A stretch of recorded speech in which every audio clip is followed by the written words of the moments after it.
it's your girl Chanté, back with another episode of Chatting with Chanté. How in the world are y'all doing?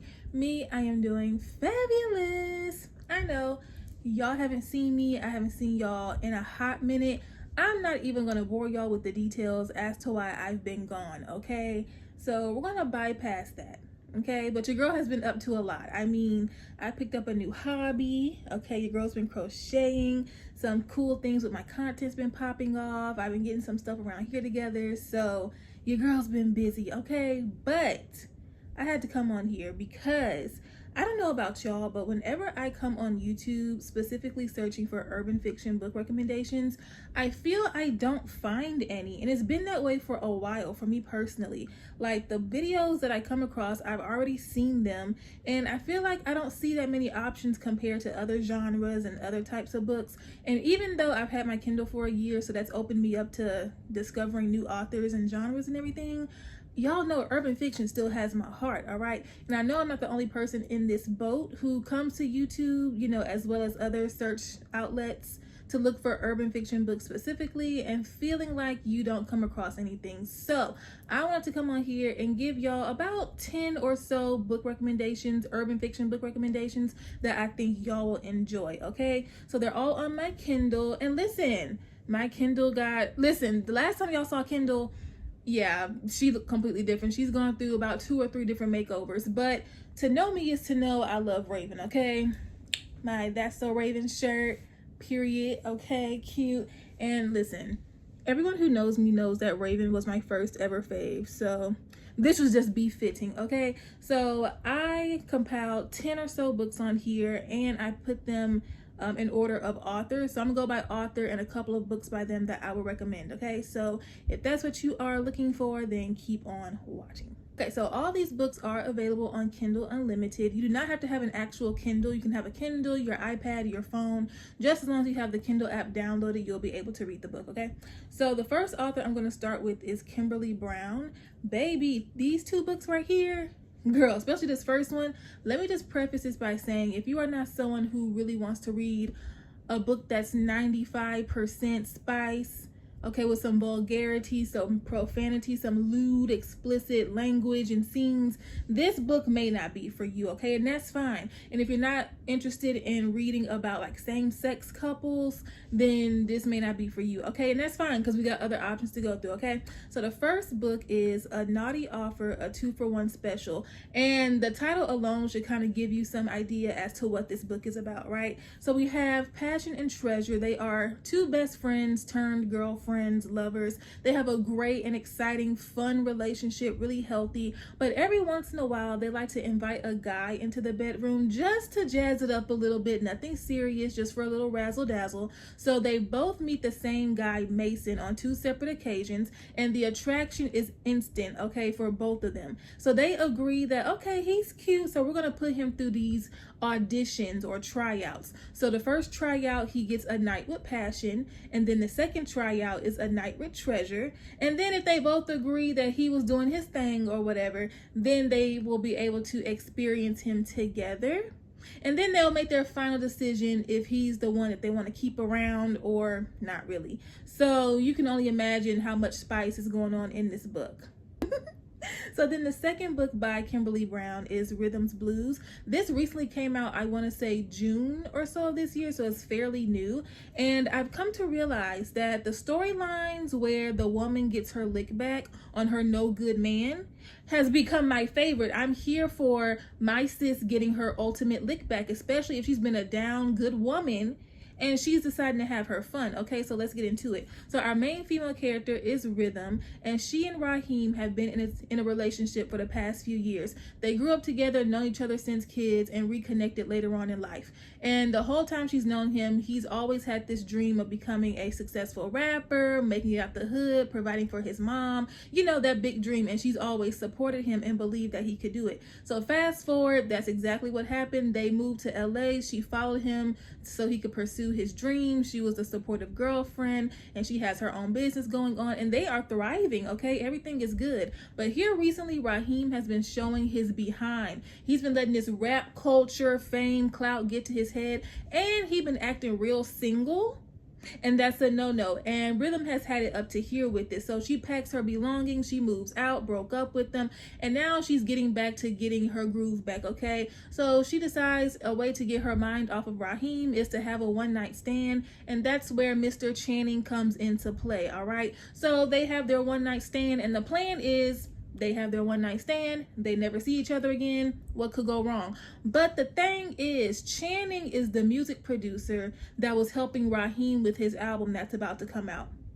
And not only that, Rhythm owns this healthcare facility that specializes with helping patients and their families who are dealing with dementia patients and Alzheimer's. And one of her patients just so happens to be Channing's grandmother.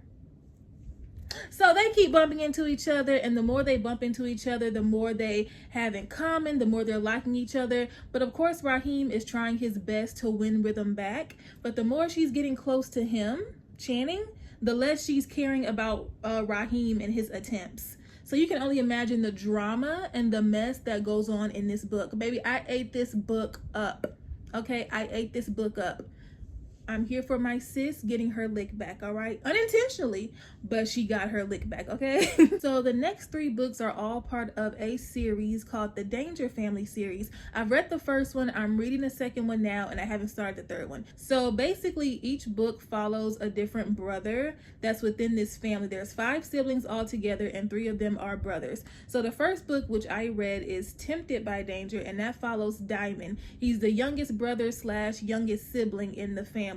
The oddball out, the black sheep, never really had a close relationship with their parents. Everyone else in the family lives in New York and, you know, works for their company. He lives in LA doing his own thing. He has expressed no interest in being over there with them. Like, he's over it, right? So his eldest brother, Diesel, comes and swoops him up from his birthday party because their father called a big family meeting in New York. And their father is stepping down as CEO of their company, and he turns the company over to Diamond. Again, Diamond has expressed no interest in running any company, let alone the family company, right? But fast forward, he's now the CEO, the business is thriving, but he needs an assistant. In walks Quincy, okay, this down home country southern Florida girl, right? The opportunity presents itself for her to be his assistant. She gets to New York, and baby, let me tell you something.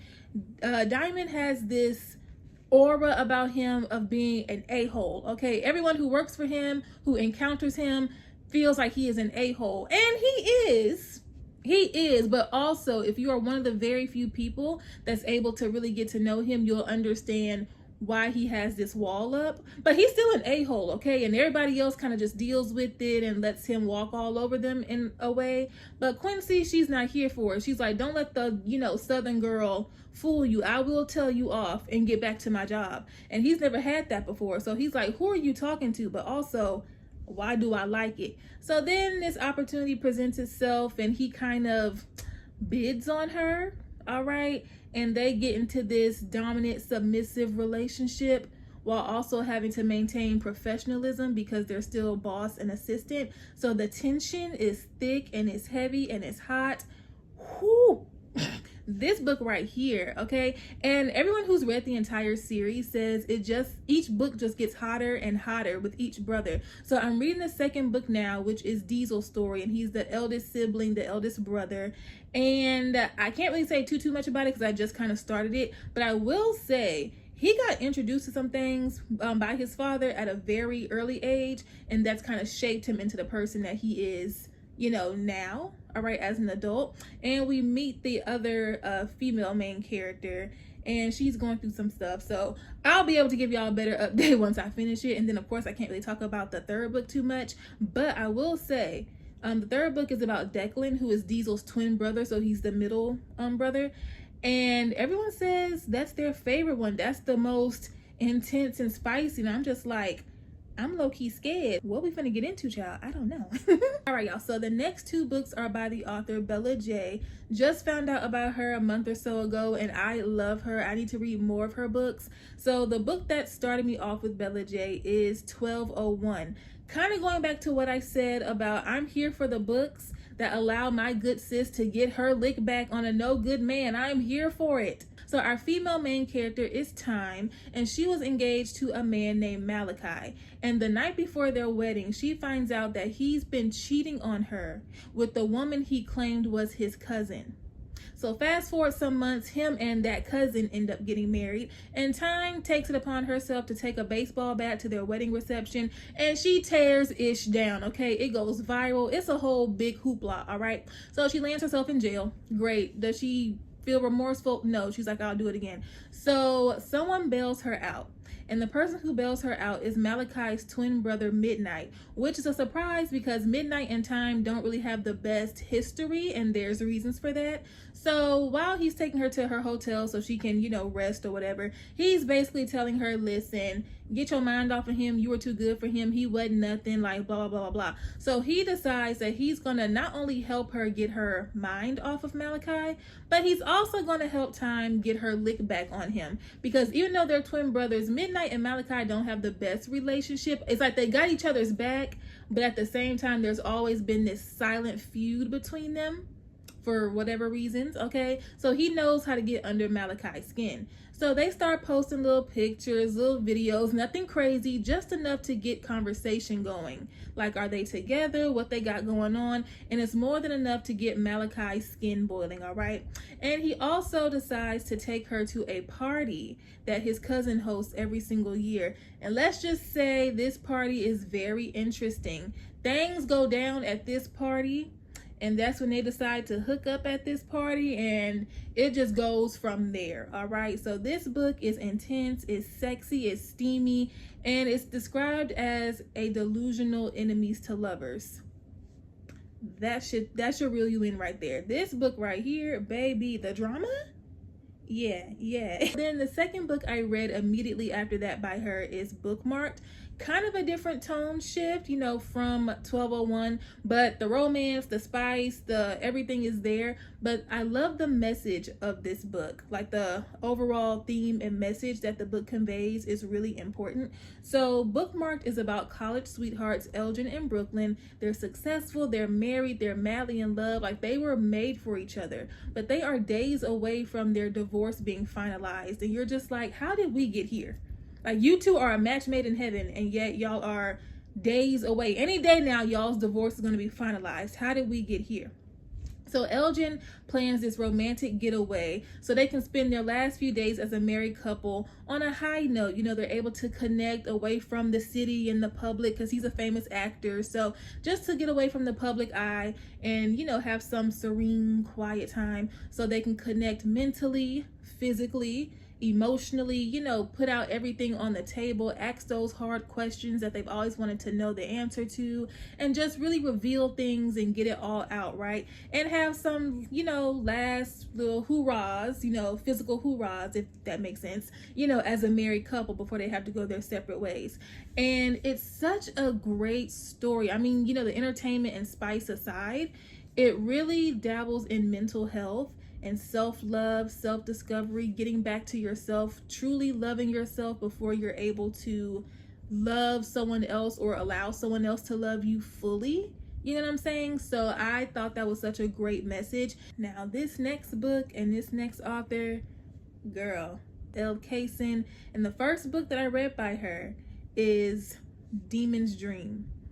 Baby, this book, now let me just tell you right off the bat, this book is 758 pages, 101 chapters, but it reads very quickly. Two main characters are Demon and Dream. So Demon, whose real name is Damien, he got his name Demon for a reason, okay? He had a very rough upbringing, really rough childhood. He got exposed to things very early, and that really shaped him into the person that he is today.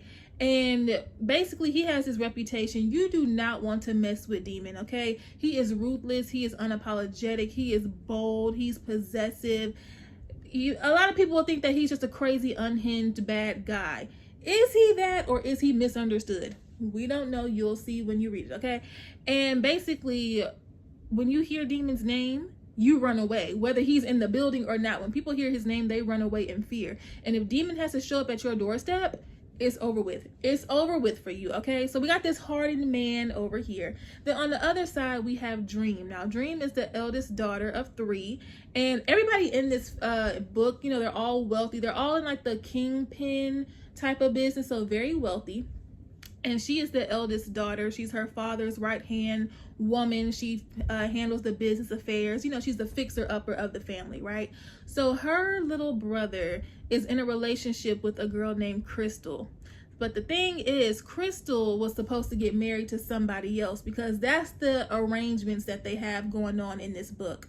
They married their daughters off into families like theirs just to keep the business strong, just to keep the money flowing, just to keep everything lined up, right? So because her little brother is in a relationship with Crystal, he messed up that whole arrangement. And Crystal's father, Dante, who is Demon's oldest brother, he basically wants to kill Dream's brother for messing up the whole arrangement that he had. So Dream, being the fixer-upper, she and her father go pay Dante a visit just to spare her brother's life, all right? What can we do so you will not kill my brother, right? So Dante is like, okay, since you messed up the arrangement that I had for my daughter, how about we do a trade, daughter for a daughter? So we're all like, what? What does that mean? So he basically is like, I want Dream, but not for myself because I'm happily married. I want Dream to belong to my brother Demon for 30 days. Demon? Which demon? Not the man right here that's coming in with the bloody ripped up shirt and the busted nose like he just got through killing somebody. That demon? Oh no, the possessive crazy one who will kill somebody just for looking at me for too long? That demon? Yes. If you want your brother, okay, to live, you have to belong to Demon for 30 days. Do what he says. He's in control.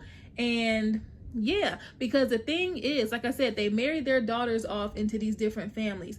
But once people find out that Dream was with Demon, even if it was fake, even if it was temporary, nobody's going to want to mess with Dream because of fear of crossing Demon. So we get to see these two get to know each other kind of in a stubborn, hard-headed way for the next 30 days. Feelings are getting involved, but they're too hard-headed to admit it, and they're too stubborn to admit it. It's tension, it's spicy, it's ruthless, okay? Any man who looked at her too long is over with. Like, he was not playing about her. He was not playing about her. Unhinged, toxic, but so good. I ate this book up. And the next book I read by Elle Kaysen is What an Heiress Wants. Completely different tone shift, all right?